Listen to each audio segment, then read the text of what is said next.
여러분 반갑습니다. 방금 소개된 윤종록입니다. 방금 비디오에서 여러 사람들이 창조 경제에 대한 얘기를 했습니다.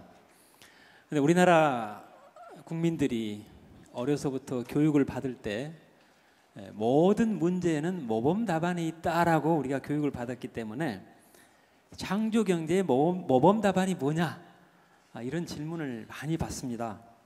저는 창조 경제의 모범 답안이 제시되는 순간 그거는 창조 경제가 아니다. 저는 이렇게 생각합니다.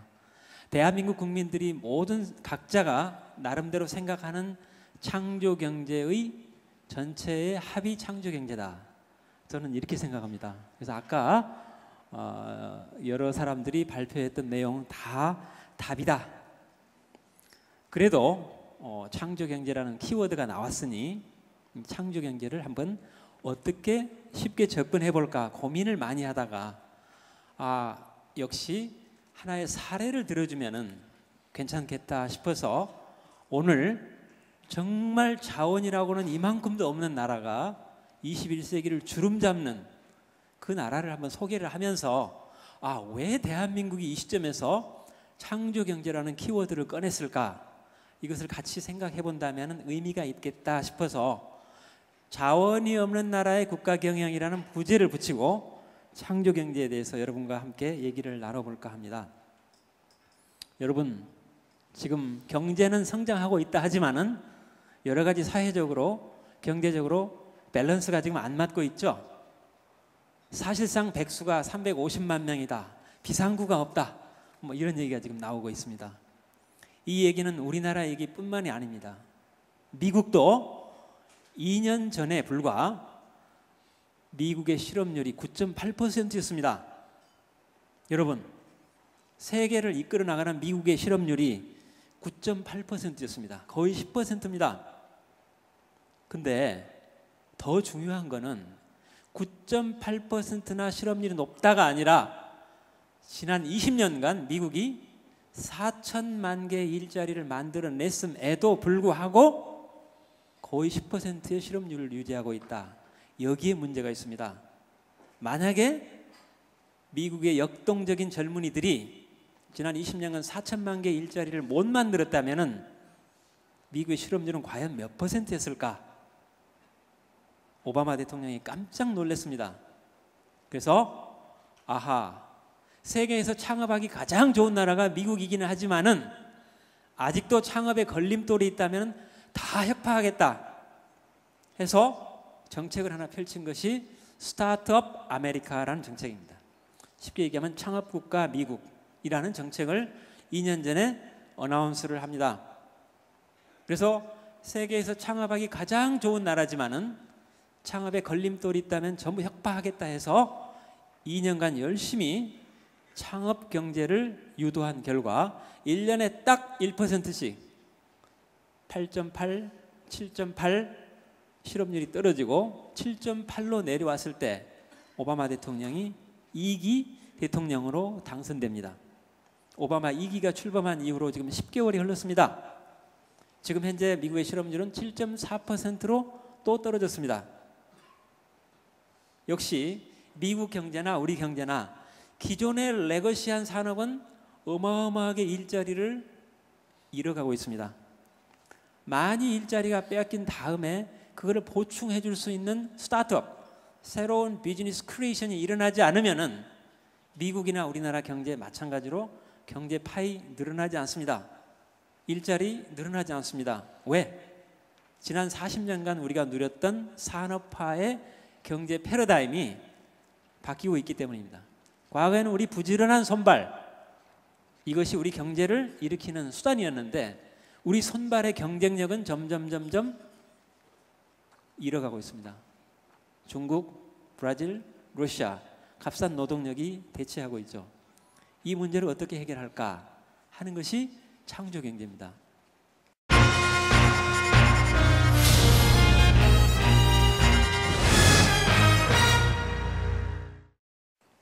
이런 나라도 있습니다.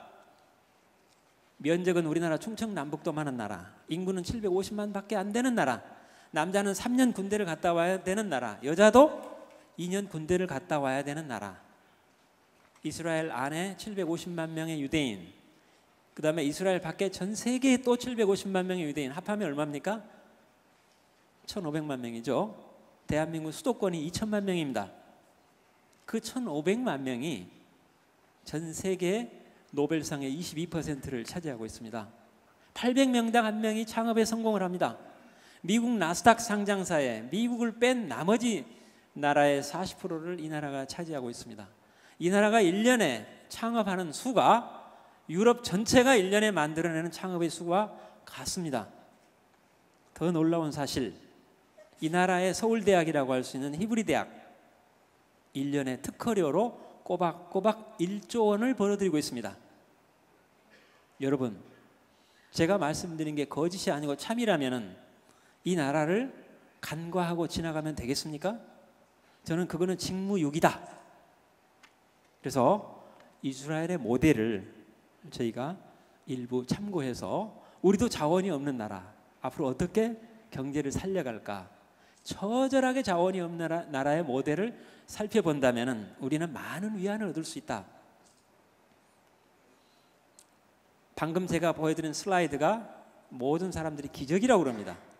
그러나 천만에 저는 기적이 아니라 분명한 이노베이션의 결과였다. 그렇다면 그 이노베이션이 과연 어디서 나올까? 여러분 앞에 총과 총알이 놓여 있습니다. 이 총알은 왜 태어났습니까? 폭발하기 위해서 태어났습니다. 이 총알이 폭발하지 않으면 50g짜리 쇳덩어리로 녹슬어 갈 뿐입니다. 왜 이스라엘의 750만 명에 밖에 안 되는 젊은이들이 그렇게 이노베이션을 하는가? 우리나라 젊은이들이 작년에 세계 수학과학 경시대에서 1등을 했고 이스라엘 23등 했습니다. 금년에 우리나라가 2등을 했고 이스라엘 25등을 했습니다. 우리나라 젊은이들의 총알이 이스라엘 아이들의 총알보다 훨씬 더 강력한 총알임에도 불구하고 왜 우리나라가 이노베이션에서 뒤처지는가? 총과 총알은 이노베이션을 위한 필요 조건일 뿐이지 충분 조건은 아닙니다. 우리나라가 더 좋은 총과 더 총알을 가지고 있지만은 우리나라 아이들의 혁신의 충분 조건인 방아쇠를 당기는 힘이 부족했다. 방아쇠를 당기는 힘, 이것만 갖춘다면은 우리는 이스라엘보다 훨씬 앞서는 세계를 주름잡을 수 있는, 왜? 가장 좋은 총알을 가지고 있기 때문에 주저없이 방아쇠를 당기게 하는 힘만 주어준다면은 우리나라 창조경제 세계에서 가장 으뜸 경제를 이룰 수 있다. 저는 확신합니다.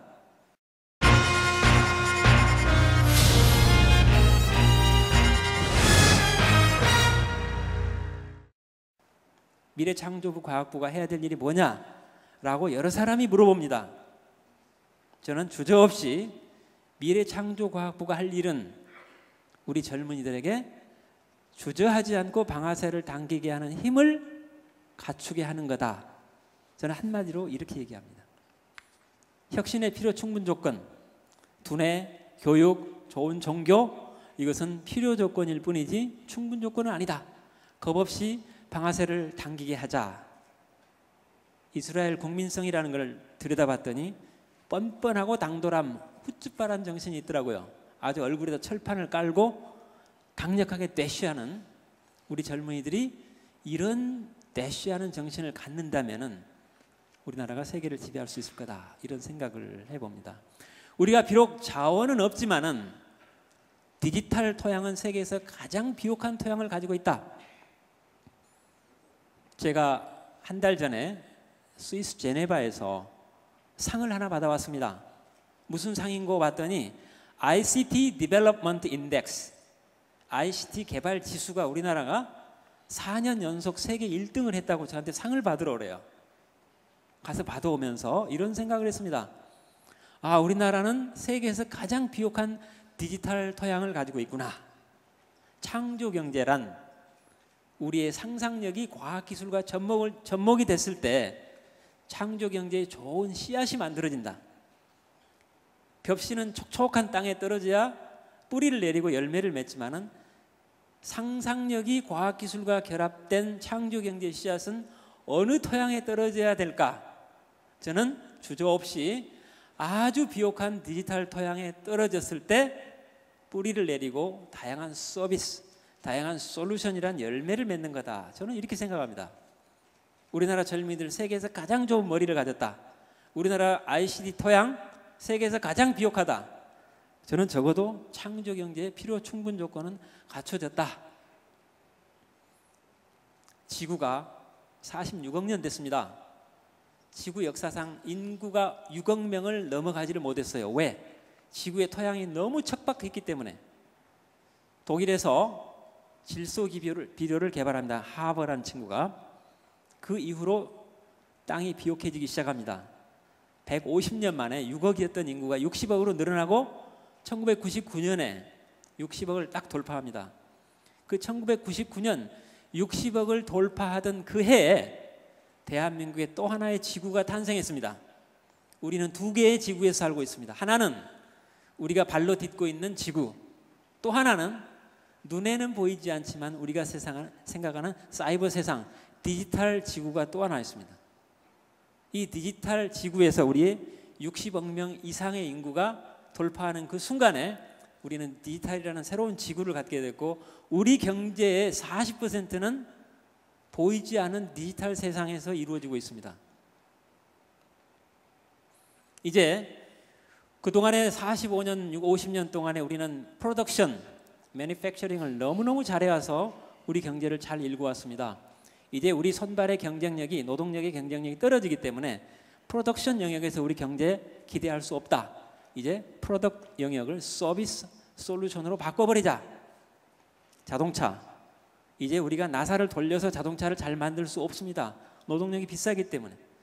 중국에서 10,000불짜리 자동차를 생산하면은 우리는 거기다가 소프트웨어를 탑재해서 그 소프트웨어를 탑재하고 그 소프트웨어가 인터넷과 무선으로 연결되는 순간 이제 프로덕션으로서 자동차가 아니라 주인을 알아보는 자동차로 바뀌게 되면서 10,000불짜리 자동차가 20,000불로 껑충 뛰게 됩니다. 과거 우리 부산에서 전 세계 3억 명의 발에다가 우리 부산에서 만든 신발로 발에 신발을 신겼습니다. 지금 부산에 가면은 신발 공장 단 한 개도 없습니다. 앞으로 우리가 해야 될 일은 뭐냐? 나이키가 중국에서 50불짜리 신발을 만들어 오면은 우리는 뒷창에다가 칩을 꽂아서 그 칩이 우리의 건강 상태를 조절해주는, 오늘 얼마나 에너지를 소모했는지, 금년 1년간 내가 얼마나 에너지를 소모했는지, 금년 10년, 지난 10년간 얼마만큼 내가 운동을 했는지를 어드바이스 해주는 건강 보조기로 만들어버려야 됩니다. 이런 것들이 프로덕트를 서비스로, 서비스를 솔루션으로 바꿔버리는 것, 여기에 창조 경제에 어마어마한 가능성이 숨어 있다. 저는 이렇게 생각합니다. 인터넷이 등장한 지 얼추 한 띠가 흘렀습니다. 12년이 흘렀습니다. 지난 12년 동안 인터넷은 오로지 인간만이 인터넷을 이용하는 수단이었습니다. 앞으로 12년간은 어떻게 변할까? 여러분이 가지고 있는 모든 물건이 이제 너도 나도 인터넷과 연결되기 시작합니다. 그거를 IoT, Internet of Things. 아까 제가 말씀드렸듯이 모든 물건이 인터넷과 연결되면서 프로덕트가 아니라 서비스 솔루션으로 바꿔버릴 수 있는, 그거를 저는 인터넷 이코노미 2다. 지난 10년간 오로지 인간만이 인터넷을 이용할 때 우리가 일궈낸 경제를 인터넷 이코노미 1이라고 한다면은, 지금 대한민국에서 인터넷 이 순간에 스위치 다 꺼버린다면은 우리나라 GDP의 40%가 일거에 사라집니다. 근데 앞으로 10년은 여러분이 가지고 있는 모든 물건이 인터넷과 연결되는, 저는 인터넷 이코노미 2는 인터넷 이코노미 1의 이코노믹 볼륨이 10배 이상 늘어난다고 저는 확신합니다. 여기에서 창조 경제의 어마어마한 가능성이 또 숨어 있다.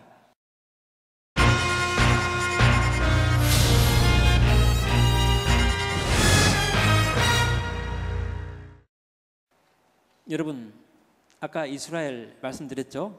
제가 여러분께 퀴즈를 하나 내겠습니다. 과학기술은 네모다. 네모에 뭐가 들어갈까? 여러분 여러 가지 생각을 하시겠죠? 저는 주저없이 과학기술은 경제다라고 얘기합니다. 이제 과학기술이 바로 경제입니다. 이스라엘을 가봤더니 OCS, Office of the Chief Scientist, 수석 과학관실에 150명이 이스라엘 경제를 리드하는 작곡가들입니다. 이 150명이 작곡해 놓은 대로 각 부처의 장관들은 피아노 치는 장관, 바이올린 치는 장관, 첼로를 치는 장관, 이 과학자들이 플랜을 만들어 놓은 대로 각 부처가 따라갑니다. 60년대까지 이스라엘은 연간 강우량 400ml밖에 안 되는데 세계 최고의 농업 국가를 이루했죠. 우리 새마을 운동을 거기서 배워왔습니다. 그러다가 이제 과학기술로 먹고 살자 해서 맨 먼저 OCS가 투자한 기술이 대학에다가 바닷물을 민물로 만드는 겁니다. 바닷물을 민물로 만드는 건 너무 쉽죠. 바닷물을 끓여서 수증기가 나오면 냉각시키면 물이 됩니다. 그러나 물 1리터를 얻기 위해서 기름이 1리터가 들어갑니다. 얘기가 달라지죠. 그래서 이 사람들이 역삼투압 기술을 개발합니다. 바닷물 1톤을 민물로 만드는데 $1밖에 들지 않아요. 이제 이스라엘은 먹는 물의 90%를 바닷물을 걸러서 먹습니다. 전 세계인들이 강은 육지에서 흘러서 바다로 흘러간다고 얘기할 때 이스라엘 청년들은 강은 바다에서 출발해서 육지로 올라간다라고 얘기합니다. 먹는 물의 90%를 강에서 바다에서 먹기 때문에. 80년대 OCS가 역점적으로 투자한 게 원자력 안전 기술입니다. 원자력 안전 기술 특허가 없이는 원자력 발전할 수 없습니다. 특허를 이스라엘이 장악했죠. 90년대 인터넷 세상이 올 거다 해서 IT 벤처를 육성을 해서 지금 웬만한 벤처 기업의 전 세계 리더들이 이스라엘에 있습니다. 인터넷을 지배하는 게 뭐냐? 역시 인터넷 안에 있는 보안 기술입니다. 보안 기술을 석권하자 해서 2000년대 투자했던 기술이, 전 세계 보안 기술이 이스라엘 겁니다. 여러분 방화벽 잘 아시죠? 전 세계 방화벽은 이스라엘 체크포인트 회사에서 공급하고 있습니다. 이처럼 적어도 10년 단위의 주기를 미리 보고 R&D 투자를 해서 미리 기다리는, 미래를 미리 예측하고 가서 기다리는 이러한 경제, 오늘 YTN에서 미래 전략 포럼을 연 이 취지도 미래를 먼저 보고 먼저 가서 먼저 기다리는 이런 거 아니겠는가라고 생각합니다. 제가 시간이 길지 않기 때문에 더 많은 사례를 통해서 왜 우리가 이스라엘처럼 자원이 없는 우리가 창조 경제라는 것을 택할 수밖에 없었는가. 저는 창조 경제는 박근혜 정부의 정책이 아니다. 창조 경제는 자원은 없지만 머리는 그래도 있는 우리 대한민국의 21세기에 주는 축복이다. 저는 이렇게 생각합니다. 크리에이티브 이코노미 외에 우리가 다른 대안이 없다. 왜? 우리의 손발의 경쟁력이 떨어졌기 때문에. 그러나 우리는 세계에서 가장 좋은 머리를 가지고 있기 때문에. 그래서 창조 경제 21세기가 우리에게 요구하는 하나의 경제의 새로운 패러다임이다 라는 얘기를 여러분께 들려드림으로 인해서 우리나라 창조 경제가 왜 출발했는지에 대한 취지, 그리고 이스라엘의 사례에서 우리가 가야 될 길, 오늘 일부분을 모색하는 자리가 되기를 기대하면서 제 발제를 마치겠습니다. 감사합니다.